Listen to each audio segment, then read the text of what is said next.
What if I told you that the most punk album of 1977 didn't come from the Sex Pistols or the Clash or the Ramones, but from a group of ex-art students who dressed like civil servants and played 90-second songs about, well, about not anything really. Today we're diving into Pink Flag by Wire. This lovely record. Mine still has the Peaches sticker on it. That's how old I am. Pink Flag was an album that didn't just break rules. It basically laughed at the idea that there were rules anyway. Hey, if you're into bands that make their point and then get the hell out of the way, make sure you stick around. This one's got riffs, minimalism, and more attitude than a bootleg Minor Threat t-shirt from a thrift shop. Let's talk about it.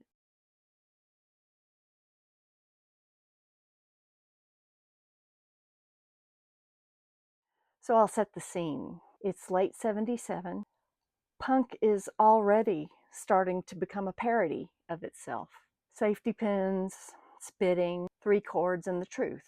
Wire shows up and basically says, yeah, how about we don't?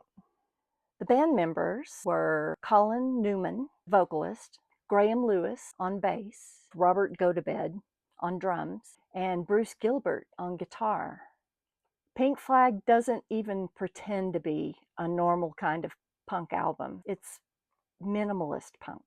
It's got 21 tracks on it, but the whole thing clocks in at under 36 minutes. Like their followers, the Minutemen, they jammed Econo. One of the tracks is called Field Day for Sunday, and it's 28 seconds long. It's over before you blink. Mr. Suit is probably the most punk sounding track.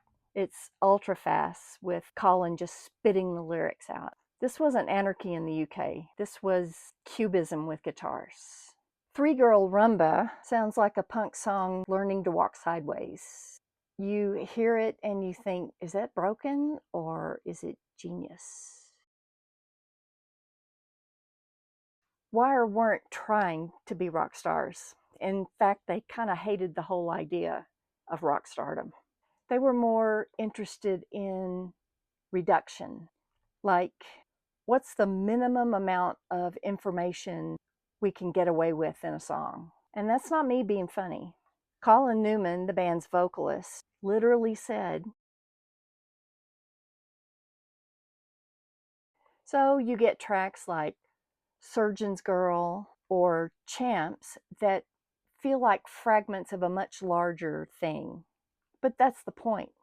Wire wasn't trying to give you the answers. They wanted you to fill in the blanks. Reuters and Mannequin could be considered power pop, sort of a precursor to Britpop. Lion Tamer and Fragile were the first rumblings of new wave. 12XU fades in hard and fades out just as fast. That track is still one of the best album closers in punk history. If you don't agree with me, you can fight me. But here's the thing. Pink Flag didn't sell. It barely charted. But you know who was listening? Everybody cool in the next 20 years. This album is extremely influential. R.E.M. covered Strange. Sonic Youth was obsessed with Wire. Elastica literally borrowed Girl Rhumba for their song Connection. Even Minor Threat and Fugazi took notes on how to keep things raw but smart. Pink Flag was like a Trojan horse for post-punk, hardcore punk, lo-fi, indie, and Britpop. It's the blueprint for making music that's aggressive but not stupid. It's intellectual without being pretentious. So why should we still care about Wire in 2025? Because Pink Flag is still ahead of its time. Every DIY band with a Bandcamp account and a 4-track owes Wire a thank you note. Every minimalist post-punk act is chasing Pink Flag's ghost. Wire didn't just bend the rules, they erased the whole page and handed us a blank one. So what's your favorite track on Pink Flag?